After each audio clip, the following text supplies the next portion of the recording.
बाबा जी 4.5 साल से जुमले वाली टैबलेट खिलाते रहे। इधर अखिलेश यादव ने हजारों लैपटॉप बांट दिए। काम करने के लिए सरकार की जरूरत नहीं होती। अगर इच्छा शक्ति मजबूत हो, काम करने का मादा हो, नेक नियत से काम हो, तो हिमालय जैसा चट्टान भी हौसले को पिघला नहीं सकता। अखिलेश यादव ने इसे साबित कर दिखाया है।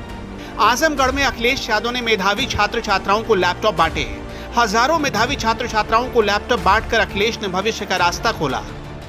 क्योंकि भारतीय जनता पार्टी का मैंने घोषणा पत्र पढ़ा था। भारतीय जनता पार्टी के संकल्प पत्र में इस बात को लिखा गया है कि जो बच्चे आगे पढ़ने जाएंगे उन बच्चों को लैपटॉप दिया जाएगा, टैबलेट दी जाएगी और साथ ही साथ में डेटा भी फ्री दे दिया जाएगा और कुछ संस्थानों को वाईफाई से जोड़ दिया जाएगा। और आज लगभग 4.5 साल पूरे हो गए हैं। 4.5 साल पूरे हो गए हैं और इनका कार्यकाल खत्म होने जा रहा है।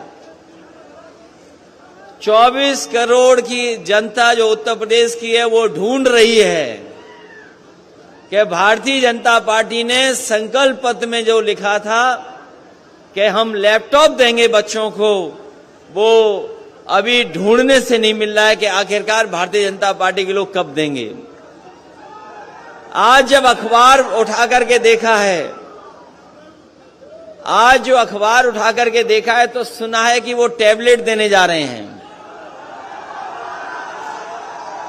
आज जब अखबार देखा तो उसमें टैबलेट आ रही है कोई।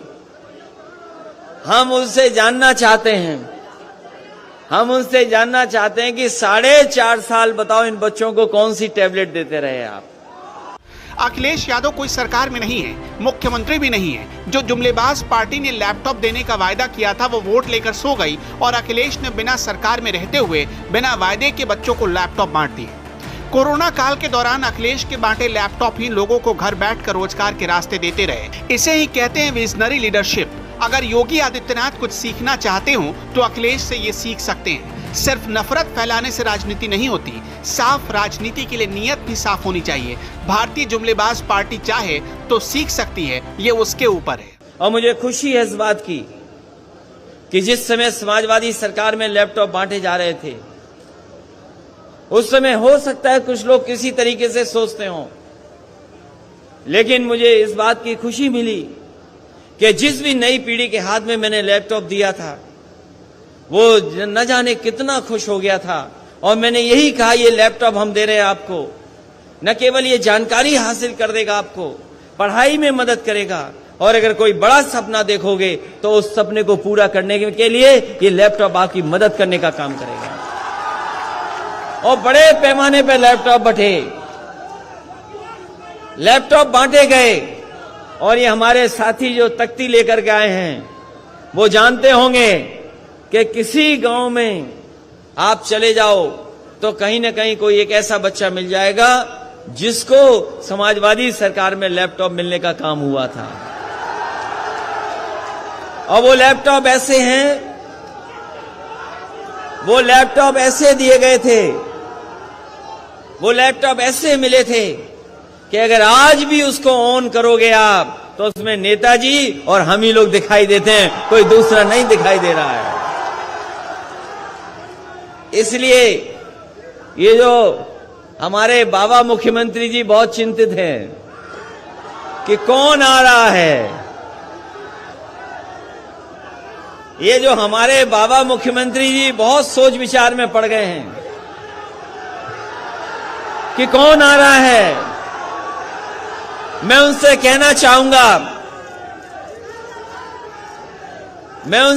चाहूंगा कि इस बार उत्तर प्रदेश की जनता ने तय किया है और 24 करोड़ लोगों ने यह तय किया है कि जिनसे आपने झूठा वादा किया था वो झूठे वादे को हटाने वाले लोग एक बार उत्तर प्रदेश से भारतीय जनता पार्टी का सफाया करके रहेंगे। 11 मार्च 2013 को अखिलेश यादव ने लखनऊ में 10,000 विद्यार्थियों को मुफ्त लैपटॉप बांटा और महत्वाकांक्षी योजना का श्रीगणेश किया था। 2013 में बांटा गया अखिलेश का लैपटॉप उस वक्त एडवांस वर्जन का था उसमें विंडोज 7 के साथ 500 GB की हार्ड डिस्क, 2 GB रैम लगी होती थी। उस वक्त मार्केट में ऐसे लैपटॉप की कीमत करीब 35 से 40 हजार रुपए हुआ करती थी। अखिलेश ने ऐसे करीब 61 लाख से ज्यादा लैपटॉप बांट दिए। झूठा प्रचार ही इनका विकास है। पहले 100 नंबर थी, उससे पुलिस आती थी। अब 112 आती है, तब भी पुलिस आती है, तो क्या बदल दिया बताओ। जब 100 नंबर था तब भी पुलिस आती थी बुलाने पर, और अब 112 है तब भी पुलिस आ रही है, तो क्या बदल दिया इन्होंने। 100 नंबर था तो पुलिस बेईमान नहीं थी, लेकिन 112 करते ही पुलिस को पता नहीं क्या हो गया। ये नाम बदलने वाली, रंग बदलने वाली सरकार, नाम बदलने वाली, रंग बदलने वाली, और शिलान्यास का शिलान्यास करने वाली, उद्घाटन का उद्घाटन वाले करने वाली सरकार है। और मैं आजमगढ़ के लोगों से कहूंगा कि लखनऊ मत जाना। जरूरी नहीं जिस नाम से आप जाएं, लखनऊ से उसी नाम से वापस आ जाएं। वहां जो बैठे हैं उनका विकास ही नाम बदलना है। ये सड़क जो पूर्वांचल एक्सप्रेसवे है, ये जो समाजवादी पूर्वांचल एक्सप्रेसवे है, ये देश की सबसे अच्छी सड़क होती। जिस समय इस सड़क को बनाने का काम मैंने शुरू किया था, मुझे याद है इस सड़क को अच्छा बनाने का फैसला लिया था। और इसलिए अच्छा फैसला लिया था क्योंकि हमारा पूर्वांचल का क्षेत्र गरीब है, यहां बेकारी है, बेरोजगारी है, यहां के लोगों के बीच में अभाव की चीजें हैं। इसलिए जब सड़क बनाने का काम शुरू मैंने किया, तो मैंने उस समय के अधिकारियों से कहा कि अगर आगरा लखनऊ सड़क बनी है, तो ये जो हमारा पूर्वांचल का इलाका है, जो बलिया तक है, गाजीपुर है, आजमगढ़ है, सुल्तानपुर है, आपका अकबरपुर, अम्बेडकर नगर है, इस इलाके को आगरा लखनऊ से अच्छी सड़क बनाने का काम करेंगे। और उस समय बनाने का काम शुरू हुआ, बनाने का काम शुरू हो गया। ये जो बाबा मुख्यमंत्री जी कभी कभी कहते हैं कि हमने 120 मीटर ली थी चौड़ी सड़क जमीन, ये उनका फैसला नहीं है, ये समाजवादी पार्टी का फैसला है कि 120 मीटर चौड़ी जमीन ली जाए। और वो इसलिए ली जाए क्योंकि हम अपने घर से अच्छी सड़क आपके घर की बनाना चाहते थे, उसका डिवाइडर चौड़ा रखना चाहते थे।